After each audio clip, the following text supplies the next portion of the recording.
Hi, I'm Jo from J.H.Leather and welcome to this episode of the J.H.Leather podcast. So in this episode, we're talking about the Glowforge. Yes, I know, I am still talking about that.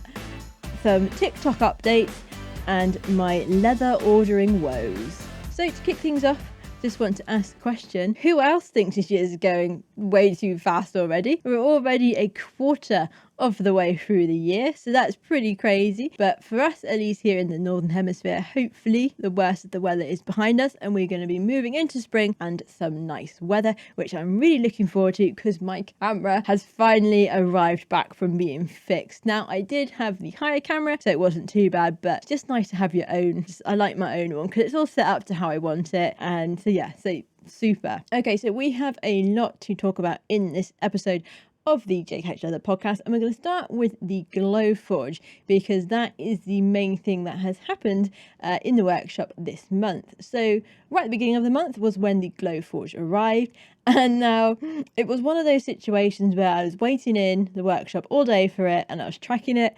And I was expecting to see the delivery person looking around the building for it, because usually you will see a lost delivery person. I was waiting and I had my phone number linked into it, and I was like, okay, well, they'll phone me when they're here, surely. And then I was just, when you oh, I should be here, when is it going to arrive? And I was doing the refresh constantly on the delivery sector to see just where it was. And I refreshed it, and then all it said was, delivered to specified location.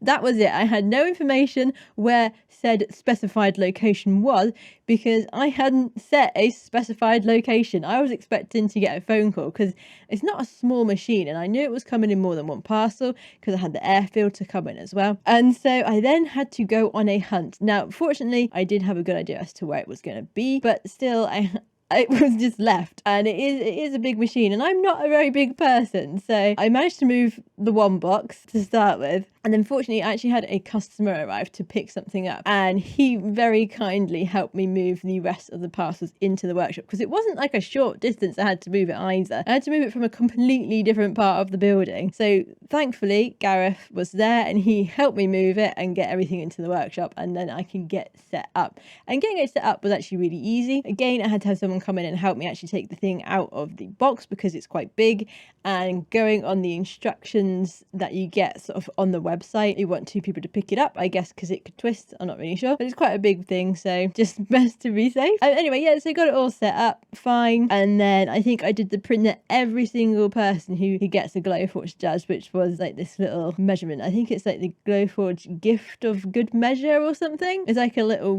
ruler keychain thing. So anyway, printed that off, and by that point it was about 6:30, so I was like, okay, I should probably go home now. And so yeah, and then that led on, so I think that arrived, I think it was a Thursday. So on the Friday I was just sort of messing with it, just trying to figure out what I could and couldn't do with it. And yeah, and so that was when I started actually, to be fair, made some test key rings for my partner's business first.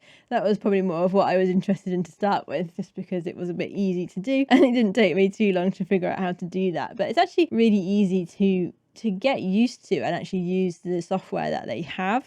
So yeah, I got to grips with it pretty quickly. And also I've used Adobe Illustrator in the past for making my templates, so again that was quite easy to make stuff in Illustrator and then send it to the Glowforge app. And so after I finished messing around trying to make keyrings for Tim's business, the first thing I actually made for myself, or started to make, was keyrings designs for my DIY kits that I was planning. So I've used Adobe Illustrator in the past anyway for creating my PDF patterns that are available to purchase on the website, but I haven't done any which had a stitch line in. So learning how to do that and getting all the sort of the holes in the right place. I have just been doing with holes to start with whilst I get used to it, and then mirroring that onto the other side and getting it all to work. And now I don't know how I did it, but I did it all. I had all the sizes right in Illustrator, but between Illustrator and saving it as an SVG file that can be read by the Glowforge software and then printing it, the sizes were different. So the first one I printed out was absolutely tiny, and it to be fair, it worked really well. And I am currently using that keyring on a cupboard that I have, which has a lock mechanism on it, so it's on those sets of keys. But yeah, it was about a third the size too small, and so the second one I printed, however, I did get the right size. So that is something that I'm not sure if it's something that I'm doing wrong, which it probably is, or it's just there's a mix up somewhere between saving it as the files from Illustrator and then putting it into the Glowforge app. So since then, I have checked every time, and I've done it on 2 different computers as well. So my designs from both my desktop computer at home, which is what I'm recording on now, and on my laptop, which I've been taking to the workshop to specifically use for the Glowforge, because my work laptop is a bit too old and it won't run Illustrator very well. So yeah, between there and I don't know if it's something I got to work out, but anyway, every time now I would check the size, and if I've got Illustrator open, it's really easy because you can just save it all and then you can see the sizes on there, and when you load it all in as the same file, you can then just easily put the sizes back in and make sure that it is the correct size and you don't end up with miniature items. And so yeah, so after the key rings, I then sort of did the first test keyring acrylic template, which I have in the workshop now. And so that was my testing of that phase done, and then I was able to move on to doing the proper acrylic templates that were in my head, which I wanted to get out first. And so designed them and got them all printed. I did some test ones as well just to make sure everything was all right, which was very good because there were 2 things that needed changing on 2 different items. The first one being that I printed out the acrylic for the card wrap backwards, because basically I've been putting writing on them, which is going to be etched into it, and for that to look the best you need to mirror that, and I mirrored the whole thing rather than just mirroring the writing. Or I did something wrong. There's something that I did wrong in the mirroring process, or I think maybe I mirrored the writing but not the template. Maybe it was that way. So I've got a backwards one, which is fine, it works absolutely fine. And then on the acrylic for the 3 pocket card holder, basically I made the cutout because I wanted that to be a nice compact design, and the cutout for that I put too close to the edge for my liking, and it hasn't broken and it does work fine, but I don't want, you know, people to be paying for stuff that isn't right. And so yeah, was able to just change the design on that, and again with the strap ends, putting nicked corners on the bridle point, so it's sort of more refining after the first go. So they all turned out pretty good actually. I did also make some changes to the shoulder bag to make that print a bit faster, so I took out some of the extra labels on the main body because that was taking an awful long time to actually print that out, because the laser, it's like when you actually have a proper printer, so like a normal printer, it will just print it in lines, and because the other wordings was further apart, it was a bit awkward to actually get to that, to get them in, and it was taking an awful long time. So by cutting them out, it actually more than half the printing time for that template, so that saves a lot of time, which is really good and what we want. And so yeah, and now they are available to purchase if you are interested. There's 6 to choose from. And so after I launched that video, I was a bit like skeptical because I think like a lot of people, I am plagued with a lot of self-doubts, and it was like, you know, is this gamble that I'm taking on this machine worth it? And so people have actually ordered some of the templates, which is great, which means that's working, so that's good. And again, as I get time, I will be adding to that. So the next one that I want to add is going to be the bifold wallet with the coin pocket, because I think that's a really nice wallet actually. I do love that design, and I think that'll be great, and you get 2 different designs of wallet in one and that sort of thing. So that's going to be the next one that I'm intending on creating as and when I get time to do that. So yeah, if you are interested in any of the acrylic templates, they are available, like I said, to purchase on the website. And then once I had all the acrylic templates that I wanted to get together for the initial launch sorted, I was then able to move on to do the DIY kits, which is something that I am actually really super excited about, because it's a way of getting even more people into Leathercraft. And I think, like I said in the first video that we did, like I just love Leathercraft, so the more people I can get into it, for me, the better, because I really enjoy it, and I think others would enjoy it if they knew more about it, or if it was a bit more accessible for them to get into. And so that's where these DIY kits for me sort of come into it. You know, for people who are looking at maybe getting into it but don't want to take the plunge and doing a course, because courses are expensive,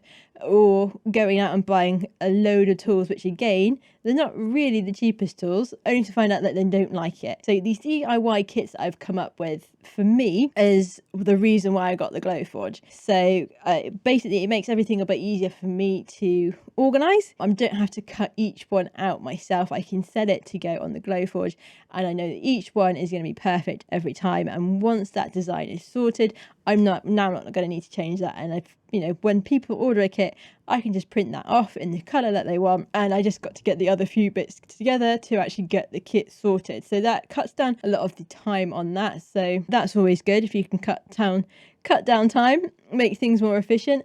And so by the time this podcast comes out, the launch video for the premium DIY kits will also be out. So I do hope that some of you are interested in that. It might not be for you, but it might be for someone who you know who might be thinking about getting into leather work, but also who doesn't have that awkward family member that has everything and is impossible to buy for. So this could be something for them as well, or just a crafty person in your life who is, likes crafts and likes making things, because they are actually quite fun to do. And I have put some together myself just to make sure that they obviously work, because they don't want to sell anything that doesn't work. So yes, I do hope that is maybe not of interest to everyone, but I hope they do well, because I really want to get lots of people into leather work. So we'll have to wait and see on that one. So I mean, like I said, at the point of recording this, the video hasn't launched yet, so we will wait and see. But I want to put a lot of time into that to just get as many kits out. And this is something that is also going to sort of roll over from the acrylics and the PDF templates as well. So not everything I'm going to be able to make into an acrylic or into a DIY kit because of the sizes of stuff like that. But where I can, if I can get, so there's 3 different kits for 3 different levels and sort of that sort of thing. So there'll be the PDF templates, the acrylic templates, and then the DIY kits as well, all for the same sort of product, as it were. So that's where I'm thinking on that anyway. So we'll see how it goes. And like I say, fingers crossed it does well. Now, if you are interested in getting your own Glowforge, there is a link in the description with my referral code, which will get you up to $500 or equivalent off a Glowforge machine. Okay, so that's where I think I'm going to park the Glowforge chat for now, but there'll probably be more next month. But anyway, yeah, no, it's a really exciting machine to have, and I'm super keen to see what I can sort of come up with and what I can create for you guys using this piece of technology. All right, so moving on to the world of social media, which I still don't understand how it works. However, in the last episode of the podcast, I had literally, I think the morning that I recorded the podcast, I had just signed up to TikTok. And so now, obviously, it's been about a month. I have made some progress on it. I still have no idea how it works, and I don't really watch any of the videos on there to actually learn how it works, but it's fine. I've posted 4 videos now. The first one that I posted, which was a month ago, which was the first one that I did, we're up to 613 views, which I think is pretty good. I've got 26 followers now, so we're on the rise. But randomly, the video that I put out on Saturday, so today is Thursday, so what's that? I don't know. Sunday, Monday, Tuesday, 5 days ago. So the video that I put out 5 days ago has racked up almost 6,000 views. Again, much like YouTube and YouTube Shorts, I'm not too sure how that has happened. It's nothing really sort of spectacular. It's making a keyring with the one of the acrylic templates. So that's got 6,000 views. So that's pretty good. Pretty pleased with that. And so I'm not too sure how it's got that many, because the other 2 videos that I've put out have about 80 to 90 views. So not too sure what I did there, but it's taken up pretty well. So that's good, I guess. I am trying to put one out a week, and I did a block filming of shorts, I think last Saturday, down at the workhouse or down at the workshop. And so I have got sort of a load of shorts ready. These ones are going to be on the acrylic templates, just using them and making what it is they're meant to be making. So I've filmed 6, I've got 3 done, and so I've got another 3 to edit, which I'll probably be doing over the weekend, I reckon, because I don't think the weather's going to be particularly pleasant here, because just get them ready, I can get them scheduled, and then it's something that I don't need to sort of focus on for the time being. I can focus on other bits because I have got a lot going on next month. But continuing with the social media, we have hit another milestone on YouTube, which is super exciting. So this month we hit 80,000 subscribers. So, it's just so exciting. And especially because we only hit 70,000 at the very beginning or very end. Was it very end of last year, I think? So yeah, so that's really cool that there are a lot more people wanting to consume my content. But yeah, so hopefully, I can get as much out to you all as possible, because, it's what I like doing. I like creating, whether it's videos or leatherwork, or best combining the two. That's something that I really like doing. And so we haven't actually, I haven't made a make-along video since the satchel one. So I don't remember when that went out in relation to now, but I have had an issue with suppliers. Now, I have had this once before and it does my head in. People who claim or give you every suggestion that their website and that they are based in the country that you are looking at it from. So what do I mean by that? Well, so I wanted some French Alran hides, and now I don't need enough in terms of buying direct from the supplier in France. And since Brexit, getting stuff from Europe has been a bit more awkward, and I think now with them, if you want to purchase from them directly, you have to arrange your own carrier, which I'm not too sure how to do in terms of internationals and stuff. So I was like, I will do a search and I'll find a UK supplier, because I know there is someone in Poland who sells on Etsy and they were going to be my backup. But I was like, I'll just have a look, see if I can find someone in the UK. And much to my surprise, I did. Well, I thought I did. So it was a .co.uk website, which is first, okay, tick. Second, it had England in the name, and I was like, okay, so that's double suggesting that it's based in the UK. But also, because like I said, I've been caught with this before. I bought from a camera company that I thought was in the UK because they had a .co.uk website, but they were actually based in the Netherlands. Anyway, so I found the postal address for the company and it was for a place in London. I was like, okay, great. It's based in London. I will just get this. It was a similar price pretty much to the place in Poland where I was going to purchase it from through Etsy. And I was like, great. I looked at it. I looked at that website so much just to make sure. It said it had Royal Mail, first class delivery. And so I placed the order, and then it was about 5 or 6 days after. I hadn't heard anything, nothing. I had my confirmation from PayPal to say that I had paid for it, but I hadn't heard anything from the actual company. So I emailed them and they got back to me very quick to say, yes, it was being processed. So that was good. And then I emailed them back to say, when is it going to be posted? Because I could do with it this weekend. Didn't hear anything. So that was the first warning sign, which just, it's so frustrating when you get caught out like that. Anyway, emailed them again the next day and being like, I really need that leather. When is it coming? And they then said, oh yes, it's on the way. It's being posted. I'm like, great, okay. But this is where the issue is. It's being posted from their warehouse, which seemingly is based in China, which I don't have a problem with per se. However, I ordered it from a company because I thought they were in the UK, and it was the whole point. I'll buy it from the UK. I don't need to worry about imports or customs or anything like that. It will be here. It's being sent first class Royal Mail. It will be here in a few days. No. At the moment, it's been nearly 2 weeks and it hasn't even left China. So I am absolutely fuming. I don't know what to do. My thought is that I'm probably just going to have to buy it from this company in Poland anyway, because it should be here faster, one would hope. But yeah, I don't know if it's being sent airmail. I don't know if it's coming by boat. On the email that I got, it was said it was being sent DHL and it takes 7 to 14 days. Well, it's coming up to 14 days on Friday and it's very much not here. So I'm so annoyed because I just checked, because like I said, I've been hit with this before. And so anyway, that's why there hasn't been a make along video, because I haven't got the materials that I want, or not all of them. I got everything else has arrived. I got the zips, I've got all the edge paints that I wanted, got all the fittings, but I haven't got any leather.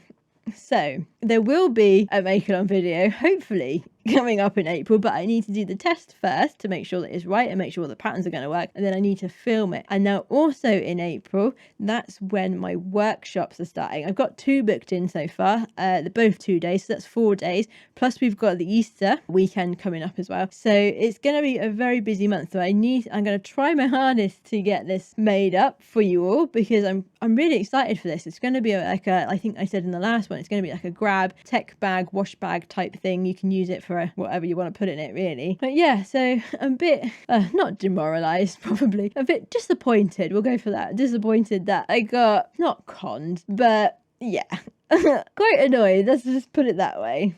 But yes, I will as soon as it does arrive, or I might just take the plunge and just order some more through Etsy instead, and then work out what to do if and when this other stuff eventually turns up. So yes, a bit frustrating, but there will be a make-along coming soon, and it's going to be a good one. And the aim is to also get an acrylic template out for that as well, but there probably won't be a DIY kit because I don't stock that leather for it. So hence my leather supply issue. Right, so like I just touched on in the leather fiasco chat, the one-to-one workshops that I run are starting up in April, which I am really excited about because I do love teaching. So far I've got 2 booked in, both 2 days for this month, which I'm super excited about. So yeah, looking forward to that. So I got the first one, I think, on the 11th and the 12th. Which I'm looking forward to. If you are interested in doing a one-to-one workshop with me, they are running from April all the way through to the end of October, where it then gets very cold in the workshop, and so I stop running them. But also with the build up to Christmas and all that sort of stuff, it gets a bit too much to run everything all together. And so yeah, I am super excited for these to start up again because I do love teaching, like I said. So I got my first person booked in from America, which is very exciting. I'd like to think it was because she wanted to come all the way over here just to go on my workshop, but no, she's happened to just book in with me whilst she's here on her visit. But that's going to be really exciting to actually get to meet some more sort of people who are going to be wanting to get into leatherwork. So if you are interested in doing a one-to-one workshop, if you send me an email, if you have specific dates in mind, so just to make sure that I'm free and I can fit you in those days, or if you are like not fixed to a date, you can just book straight through the website, and there'll be a link in the description for you to do that. So that is where I'm going to leave it. Thank you very much for listening, and if you did enjoy it, you can subscribe to make sure you don't miss an episode.